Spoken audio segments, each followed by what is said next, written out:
안녕하십니까. 옥석을 가릴 줄 모르는 우리들의 잘못, 역사와 후손에 대해 떳떳이 못한 일에 대해 생각해 보겠습니다. 대한민국을 5,000년 가난에서 해방시킨 영웅 박정희는 독재자로 낙인 찍어버리고 반듯한 기념관이나 동상 하나 세우지 못하게 하거나 세우지도 않았습니다. 박정희 생가도 방치하다시피 해서 너무 초라하지만 관리에 별 신경도 쓰지 않았습니다. 전쟁의 폐허와 가장 가난한 나라였던 대한민국을 세계가 부러워하는 오늘의 한국을 만든 지도자를 이처럼 깔아뭉갠 것은 한국의 저질 정치와 못된 정치 사회 풍조, 그리고 옥석을 가리지 못하는 국민들의 어리석음 때문이었습니다. 부끄럽고 역사와 후손에게 떳떳이 못한 일이라고 생각합니다. 북괴의 남침 책동 영향으로 변질된 광주 사태가 5.18 폭동으로 바뀌며 양상이 급격히 악화돼 가자 제2의 6.25가 되지 않도록 수습한 전두환은 감옥을 보냈고 재산을 몰수해서 역적처럼 취급했습니다. 전두환도 안보, 국방, 사회정화, 경제정책을 통해 재임 기간 동안 연평균 성장률 10%를 기록하는 등 경제성장과 서민생활을 획기적으로 향상시켰습니다. 그러나 돌아간 뒤 6월마저 갈 곳이 없어 아직도 유가족들이 사는 집 장롱 속에 유고를 모시고 있답니다.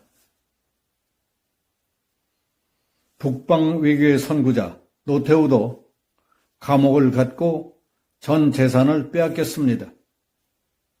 그 역시 국립묘지에 못 갔습니다. 그는 분당, 일산 등 주택 200만 호 건설로 주택난을 해결했습니다. 그리고 88 서울올림픽을 성공적으로 치러 국격을 높였습니다. 4대강과 청계천 개발, 대중교통수단의 획기적인 선진화를 이룩한 이명박도 감옥 보내고 재산을 빼앗았습니다. 박근혜에게는 없는 죄를 만들어 씌워 탄핵, 파면시켰습니다. 그리고 감옥살이도 모자라 사는 집까지 빼앗고 빈 털터리로 만들었습니다.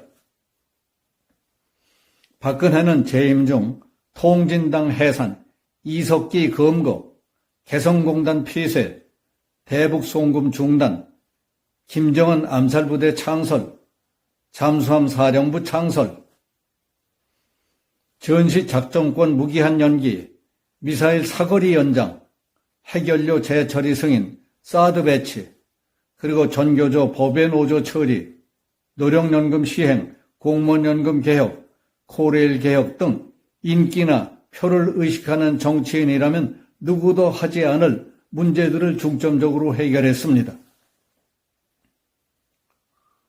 그런가 하면 북한에 4억 5천만 달러라는 거액을 갖다 바치고 김정일과의 정상회담을 성사시킨 김대중은 마치 그가 민주화의 화신인 것 같이 전국에 수십 개의 기념관과 동상을 세우고 좌익들이 참배하도록 만들어 놓았습니다.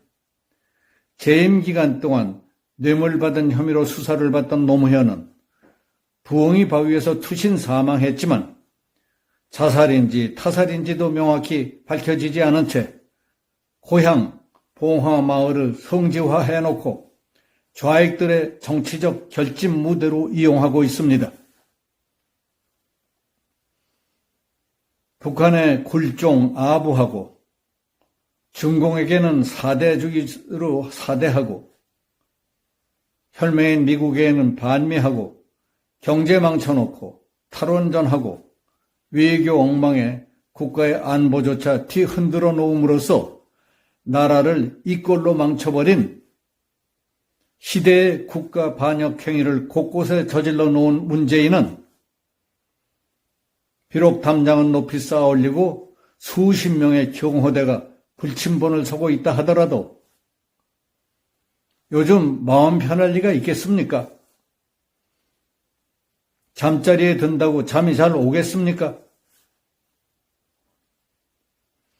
한마디로 이 나라를 일으켜 세우고 살만한 나라의 바탕을 다지는 데 큰 힘을 보탠 보수 우파 애국 대통령들은 모조리 깎아내리고 역적 취급을 하다시피 한 것이 누구들이었습니까?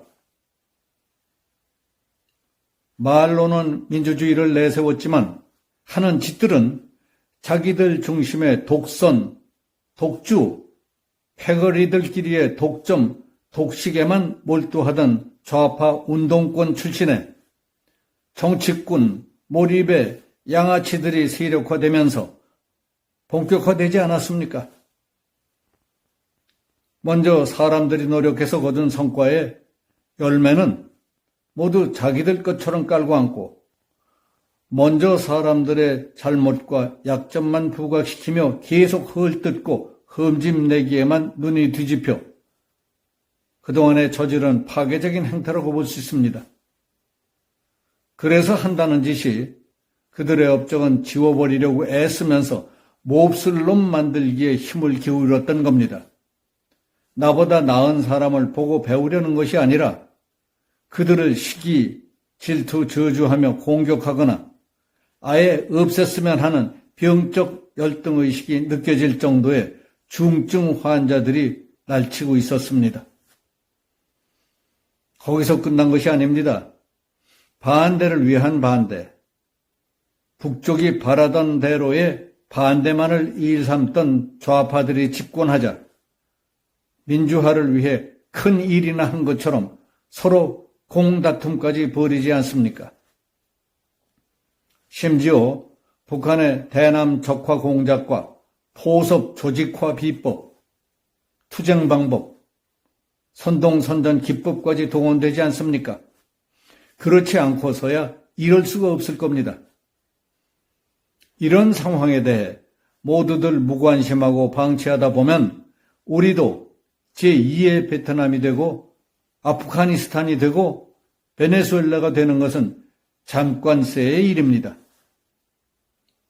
입만 열면 민주화를 외치는 저들은 북한에 대해서는 민주화를 요구하거나 인권에 대해서는 입도 뻥끗하지 못합니다. 그랬다가는 저놈들이 그냥 놔두겠습니까?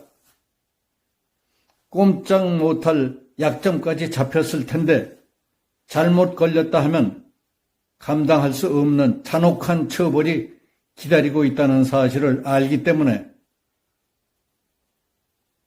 좌파들은 함부로 입을 열려야 열 수도 없을 겁니다. 저들에게 포섭을 당했거나 어쩌다 걸려들었는지는 모르지만은 발목을 붙잡힌 이상 꼼짝없이 지령대로 움직일 수밖에 없는 불쌍한 노예들이며 꼭두각시 드릴 뿐입니다.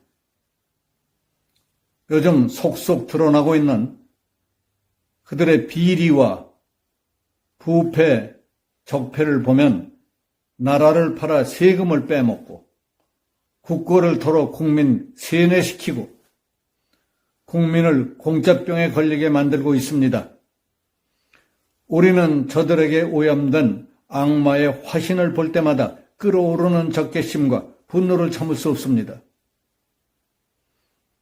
대선까지 출마했던 정당 대표라는 놈이 저질러 놓은 부정, 부패, 비리, 거짓말과 뻔뻔스럽고 당당한 척하는 가증스러운 모습을 보며 매일 부글부글 끓는다는 사람들이 많습니다.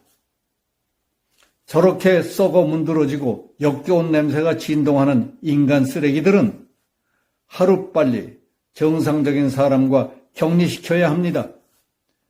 썩은 것과 성한 것이 섞이면 삽시간에 몽땅 다 썩어버리게 됩니다. 옥석을 가려 뽑지 못한 우리가 또다시 잘못한다면 역사와 후대들에게 씻을 수 없는 죄를 짓는 것입니다. 여기서 마치겠습니다. 감사합니다.